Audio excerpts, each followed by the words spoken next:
सुन रहे हैं अनुभव 2.0 दिल्ली।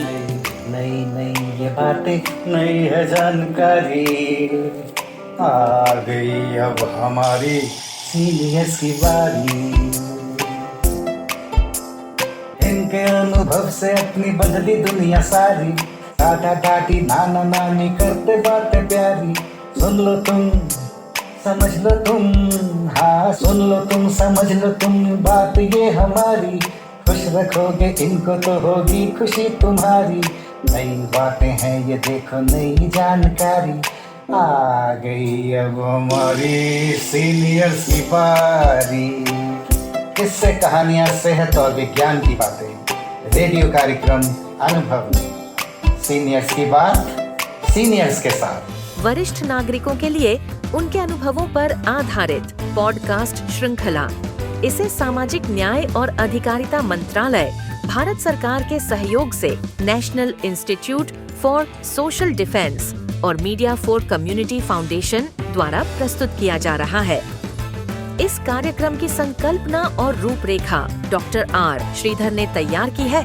परियोजना समन्वयक है आशीष तिवारी एवं निर्माण और प्रस्तुति डॉक्टर कला अय्यर, जेनेसिस मीडिया की है।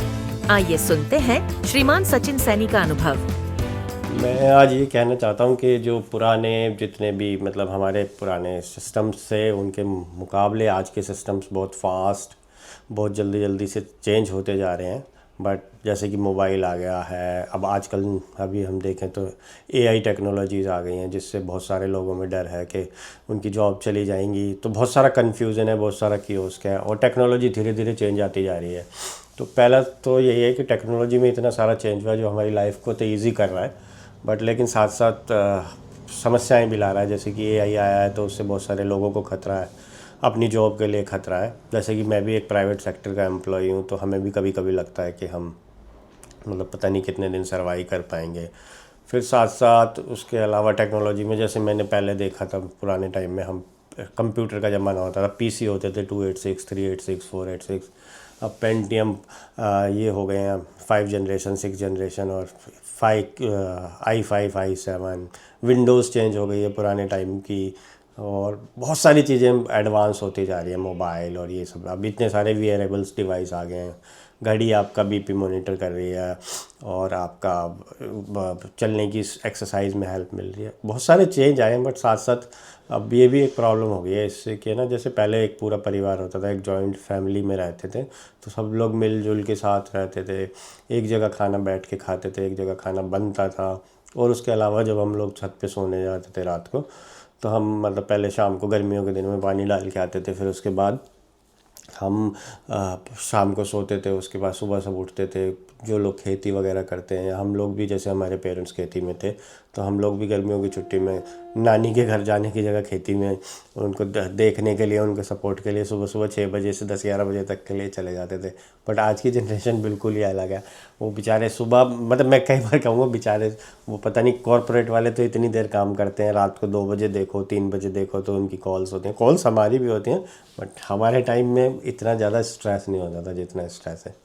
और ओवरऑल अगर दिल्ली की बात करूं तो पिछले 15-20 साल में मैं देखूं तो दिल्ली में बहुत सारा बदलाव आया, बहुत सारा बदलाव आया। लेकिन बहुत सा बदलाव अच्छा भी है, बहुत सा बदलाव बहुत अच्छा नहीं है। मतलब जो अच्छे के लिए तो है, लेकिन उसका अच्छा वो नहीं निकल पा रहा है। जैसे कि ट्रांसपोर्ट अच्छा होता जा रहा है, आप देखोगे तो मेट्रो भी अभी 15-20 साल ही हुए हैं दिल्ली में हुए। बहुत सारे फ्लाईओवर बने हैं, बहुत सारी सड़कें चौड़ी हुई हैं। लेकिन उसके साथ साथ जनसंख्या भी बढ़ती जा रही है, और जब जनसंख्या बढ़ती है तो वो एक मतलब विस्फोट, हमने स्कूल में पढ़ा था कि जनसंख्या का एक विस्फोट का रूप ले सकती है। तो वो सच है कि जैसे कि जनसंख्या बढ़ती जा रही है तो इतनी सारी प्रॉब्लम है, बेरोजगारी है, और दिल्ली के स्कूल्स की बिल्डिंग्स बदल गई हैं, टीचर्स बदल गए हैं। पता नहीं, अभी तक मुझे समझ में नहीं आया कि टीचिंग का तरीका बदला है या टीचर्स ने पढ़ाना सही किया है या नहीं किया है। क्योंकि अभी जो गवर्नमेंट स्कूल के बच्चे हैं बेचारे अभी भी परेशान होते हैं एडमिशन के लिए डीयू में या किसी अदर यूनिवर्सिटी में।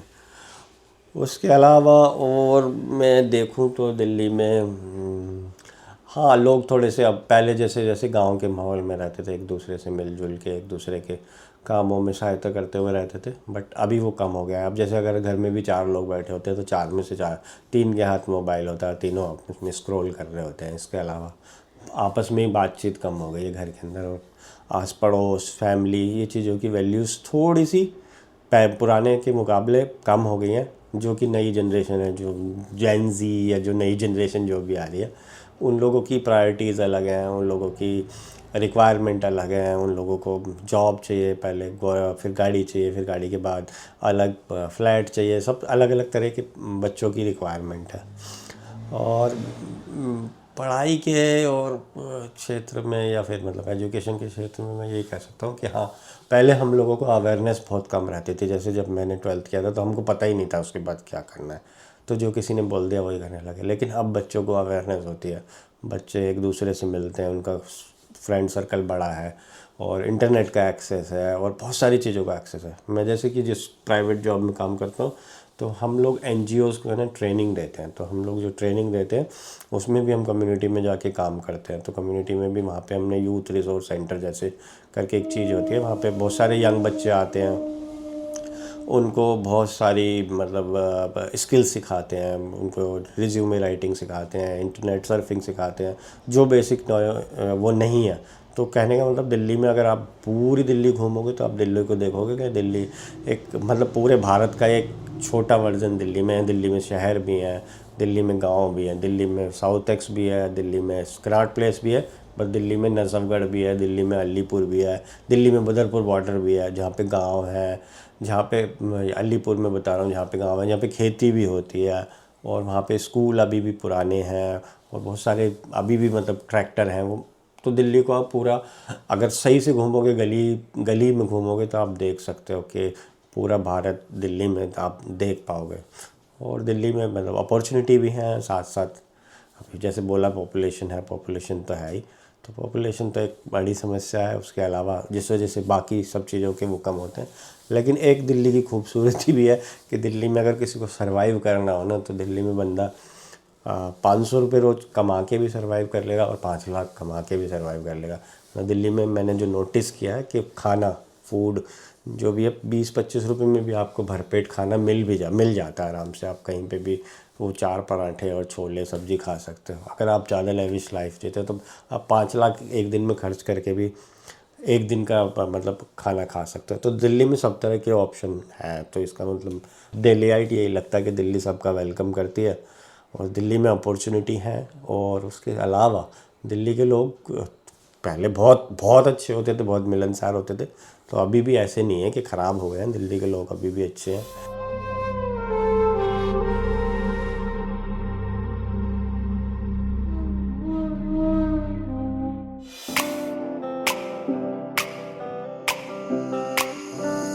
नई नई नई ये बातें, नई है जानकारी, आ गई अब हमारी सीनियर्स की बारी।